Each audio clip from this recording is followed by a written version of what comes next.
Big knobs here, big knobs there. Got a big knob with some nice greasy hair. What's up, everybody? We have got 3 tires, the Maxxis High Roller, Continental Argotal, and the Schwalbe Shreddas. Don't let the sun fool you. We have been testing all these tires for months in the sloppy, wintry conditions, and today we're gonna share with you some of the highs, lows, strengths, and weaknesses of all 3 of these tires. Let's go for a ride, share our final thoughts.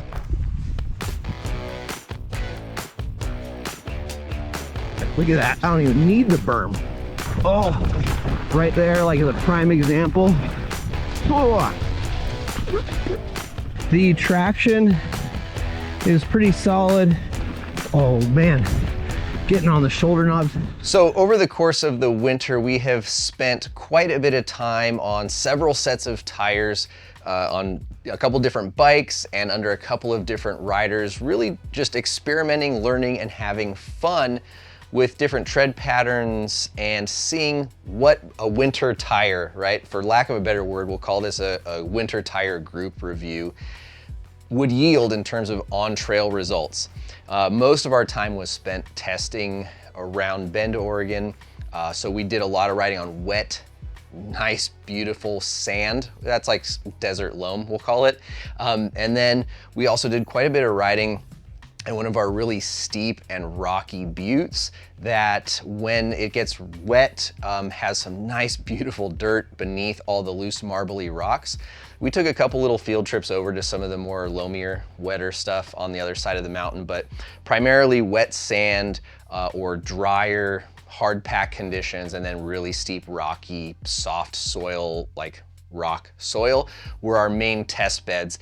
And I think there have been a ton of tests conducted in areas that have really soft, rich soil. And honestly, it's hard to find a tire that doesn't do well there because the dirt's like Velcro. So hopefully this test will be good for a lot of you other riders that are in more deserty, more hard pack zones that haven't been able to find a lot of information on tires that might work for you.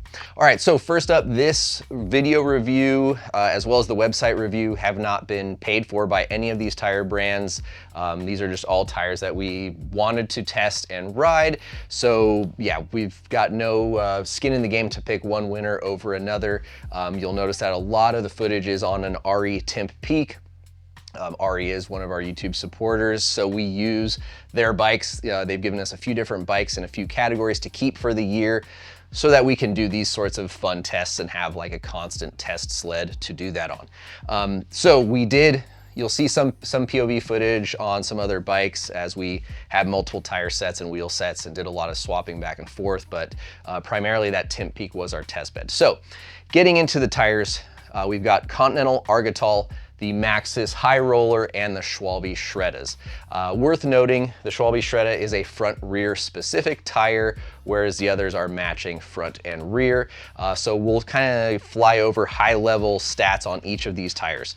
Retail price on all of them is right around the $103 to $105 range. So can't really argue that one is extremely more expensive than the other. In fact, the Maxxis was the most expensive at $105, Schwalbe $104, and the Conti's at $102.95. Getting into the weights of the tires, we've got 1,335 grams, plus or minus a couple between, that was the average. For the Continentals, about 1,400 grams roughly for the Maxxis High Rollers, and the Schwalbe Shreddas, 1,500 grams for the rear, 1,460 for the front. So with the intros out of the way, we're gonna move through these tires alphabetically and talk a little bit about pros and cons, and then wrap up with final thoughts about where we think each tire shines best, their biggest, weakest points, and who the ideal rider might be. So moving into the Continentals first up, we chose all of the tires in the gravity casing and their softest compound. So across the board, all tires are gonna be gravity casing and ultra soft or super soft, whatever they call it, right? So the Continental, right away from setting it up, it was pretty easy to get on there. From a feel standpoint, both like in the hand and on the trail, when you're pinching the sidewall this way, like for a tire pressure check, for example, it doesn't feel all that you know, robust or stiff or stout. Like it doesn't feel like an XC tire, but like you get a feel of your tire pressure. However, I typically like to check my tire pressure if I'm just doing like the thumb check. You know, I'll kind of grab the tire here and push on that shoulder knob and push in at an angle. And when this tire is by far the burliest, gnarliest, like I'm running less pressure in this, right? So for the sake of our discussion here, I ran these tires around 21 and 23.5 PSI on average. Sometimes I'd go a hair higher to like 22 in the front, but this tire at 21.5 PSI feels like the Schwalbe at 27.5 PSI, like from that side push. And the Maxxis, similar, right? Like that feels kind of like halfway in between. I'd say a little closer to the Schwalbe. So from a hand feel and on the trail feel, these are rigid. It's like if you've ever driven a truck that's had like 10-ply truck tires in it versus like, you know, a hybrid or like crossover car tire, whatever. When you hit stuff, you can feel it a bit more through these tires. It does inspire a little bit of like a confident feel. You're like, oh man, I'm not even getting through the sidewall. Like I'm nowhere near banging rim on this thing. So it does inspire a bit of confidence. I did notice a little bit more, like, I don't want to say feedback, but I felt more out of the bike through the tires because they were pretty stout and stiff, right? Thank goodness they've got incredible rubber compound on them, and the design of the tread is really impressive. So the amount of grip you get is really quite solid. The tread pattern here is like kind of a 2-2-2 down the center. You don't have really much of a float channel or knob, so you've got a nice consistent transition of traction and grip as you get over. Something that I really like on these Continentals as well as the Cryptotals is their shoulder bite, especially in loose desert rocky terrain, like kind of almost like shaly rock, like where you're just riding deep in rocks. If you lean these tires over, whether it's in soil or just rock like that, these things just, it's like they have like Velcro knobs that just grab a hold of anything and pull you over. So, you know, there is a stepped shoulder knob on the, and Continental claims that, you know, this design is intentional and it aids in, you know, more dimensions and angles and contact on the soil or rock. And I believe it because it's really, really impressive. So rolling resistance and all out speed, you know, all of these tires are gonna be slower rolling tires, but I would say these are pretty solid. I would probably rank them a little higher on the list than most of the other tires here. To be honest, I think they roll pretty darn quickly. I think the braking power on these is pretty solid. You don't have a full-on connected bridge here between any of the knobs, but these are pretty close together and they do have nice flat-backed braking surfaces. So you do get some pretty good bite when you do need to scrub speed and slow down. So overall, I think this is a really solid tire and one it kind of bridges that gap of an aggressive do-it-all tire, right? Some of the others are gonna be a little bit more like pinpoint focused and like they're gonna maybe be a little better in a certain condition, but will suffer some bigger drawbacks in others. So if you're looking for, you know, maybe a tire that kind of will cross over, be good in some soft soil, some wetter, sloppier conditions, but like also will make you pay the price if you're on some big rock slabs or harder packed terrain, this could be a really good option that I would probably recommend checking out. So let's move on from there to the Maxxis.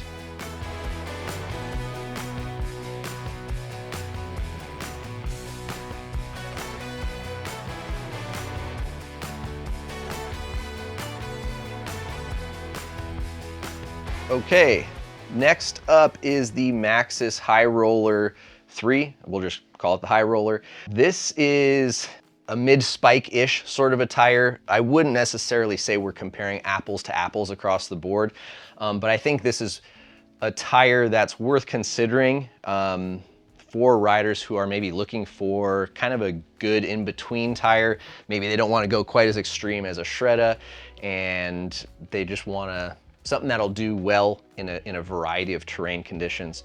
So this here is, again, another 222 tire. What's interesting is that the sipes on these center knobs alternate from lateral to parallel in line with the tire.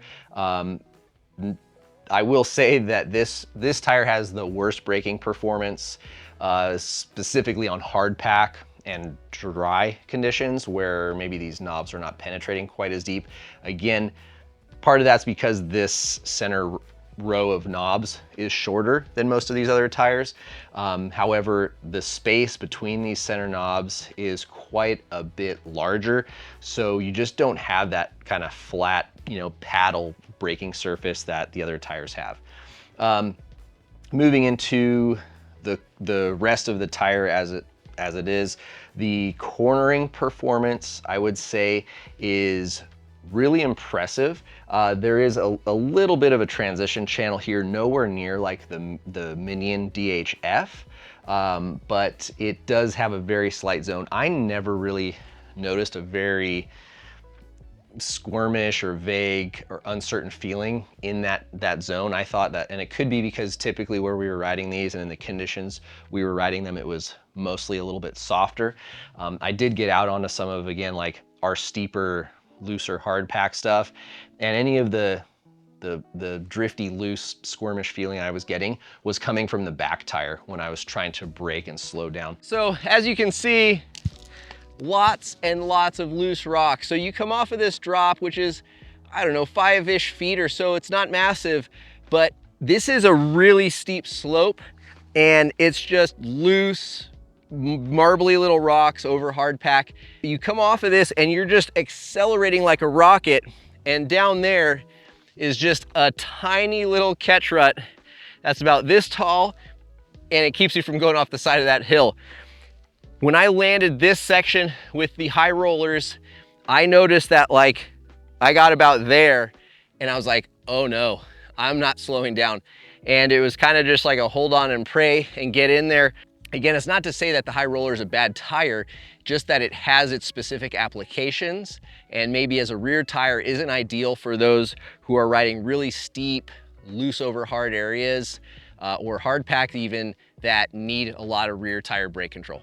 And essentially what it meant was, like, overall, I had to just ride a little bit slower because I couldn't ride fast, get on the brakes at the last minute, and expect to keep that back tire under control, because it would just want to like walk out, and the trails were so steep and rocky that the back end was wanting to pass the front end as it was coming out sideways. So for those that are riding in looser conditions like that, I would probably suggest running like a DHR as a rear tire and running this up front, because on that looser stuff, I thought that the front did pretty well, and these big shoulder side knobs did a really good job of penetrating and getting some solid bite in there. I had a ton of fun on these tires. I thought they rolled pretty quick compared to, again, like some of the taller, bigger, heavier tires, but they did have their downsides. Climbing traction wasn't as great. Similarly, the braking traction wasn't as great. So if you have softer soil, a little bit, I don't want to say muddy, but like if you got kind of like that damp, good tacky dirt, these will probably be great going up and down. But if you've either got a lot of mud, you're probably going to go to a full spike or a shorty, right? And if you have hard, loose over hard, also not going to be a great rear tire. Moving into sidewall stiffness and the feel out of the carcass, like I said, giving it the old kind of like sidewall squish here from the side, it has a little bit more of a supple feel, a lot more of a supple feel than the Continental. Not quite as nice or conforming as the radial built Schwalbe. What I did notice when I was riding the tire though was the way that the tire compresses, especially if it's like a larger rock kind of hitting the tire. I definitely felt like this tire would just kind of like suck in more. Like I could feel a rock hit on an angle or at the side, and I could just feel the tire kind of swallow itself in and come back out. So it was not a feeling I really loved. It's a feeling that like I've grown used to, because like for so long we rode Maxxis tires so often because they just had so much spec, and it was just something that you were used to, right? You either aired up really firm and didn't notice it because you had a firmer, harder tire, or if you tried to reduce pressure, you would get more of like that, kind of like that sucking in hole where that tire would just wrap around the obstacle. So to me, after like really going to two extremes of a really stiff and stout tire to a super ultra compliant tire, this was probably my least favorite in terms of how it handled sharp, like one-sided rock impacts on the tire and what it would do to the sidewall or the carcass. So yeah, other than that, couple criticisms there, but for the most part, I really like these tires. I think they do a good job of rolling. I think they do a good job of cornering. And yeah, generally just a pretty solid tire. Oh, one last little critical bit, I guess, is the wear life on these seemed to be the shortest, which leads me to another positive. For sure, the slowest rebounding rubber, even in the colder temperatures that we had. Like if I grab that shoulder knob and twist those things, it was like I could get a stopwatch out and watch the tires come back to, or the knobs come back to straight. Whereas some of the other tires, you know, you'd twist it and it wouldn't spring back, but like by the time you let go, they were almost returned to a normal shape. Whereas these, like you can let go and still watch the thing come back. So part of why they're a little slower rolling than some of the other tires that Maxxis creates, but also part of what makes them so incredibly grippy and fun to ride.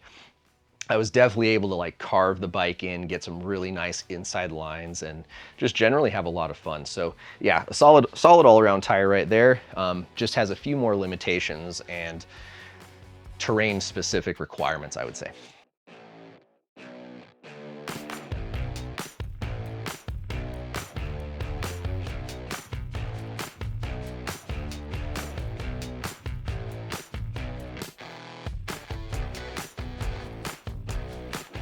So last up in the mix here, we've got the Schwalbe Shreddas.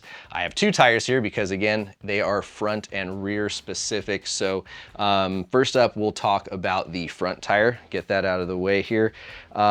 This thing is burly. Like people on the trail saw these tires and were like, oh my gosh, those knobs are massive. Like look at those things. And they are, right? Like these are probably the tallest knobs I've ridden on a tire, right? Being originally a, you know, Southern California guy, growing up like in Los Angeles, loose over hard pack and never seeing rain or mud. We just never rode spikes. Like that just wasn't something I did. And for the most part, we don't need them a ton in Bend, but when we travel elsewhere, it is fun to experiment with stuff. And I had an absolute blast this winter riding these tires. They also have some limitations as well, some really awesome strengths. So again, the radial casing is really awesome. I'm a big fan, and based on a lot of the comments that we've seen in our previous videos that we have made on these tires, a lot of people really do notice a difference. I'm not saying that they are for everybody. There are applications that may not be ideal. Bike park riders, free riders, you know, like guys that are really carving into super hard pack, like blue groove berms, or like doing a lot of like whips off of lips. You know, you'll probably have to air these tires up so hard, you know, like well into the 30 plus over 30 PSI range to avoid that squirm, that it's probably just fine to get a regular tire and not a radial, right? The whole point of radial is to get that conformity, the movement of the tire, to increase traction, to improve comfort and all that stuff, right? And some types of riders don't need that, or don't want that, more accurately.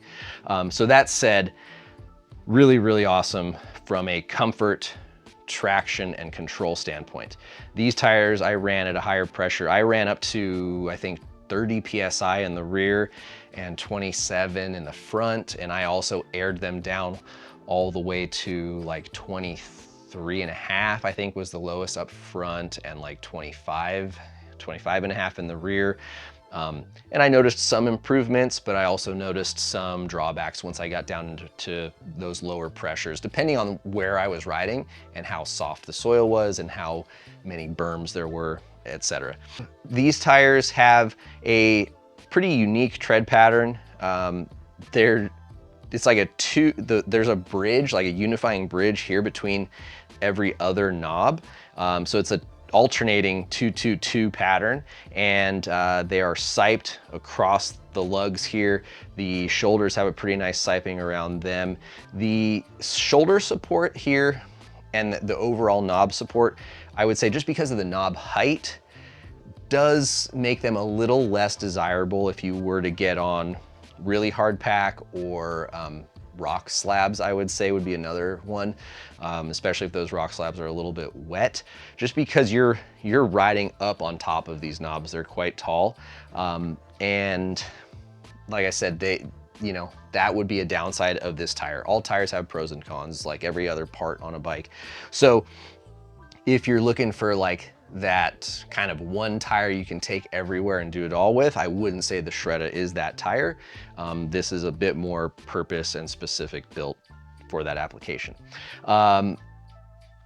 Pretty universal traction all the way around, in my opinion.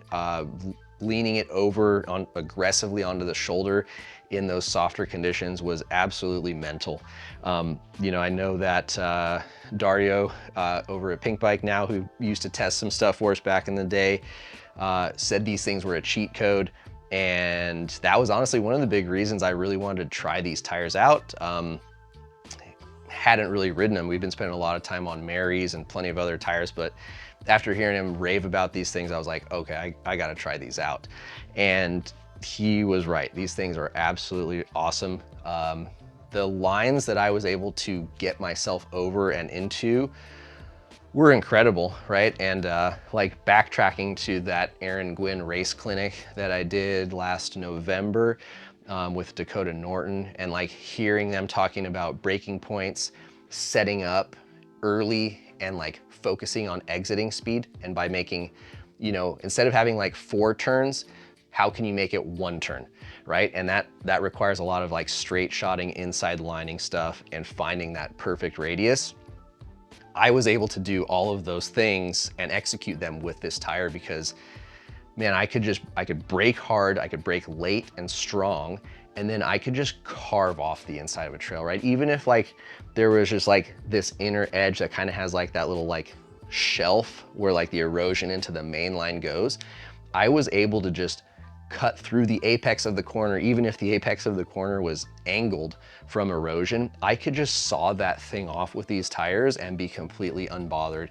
And even if there were like loose little marbly rocks in that, it would just swallow them up and I'd go straight through. Like there was just times where I would stop, look at a corner or a section where I tried an inside line that I've always thought about, and I could just see like the corduroy lines on the inside of that turn from the tires just carving.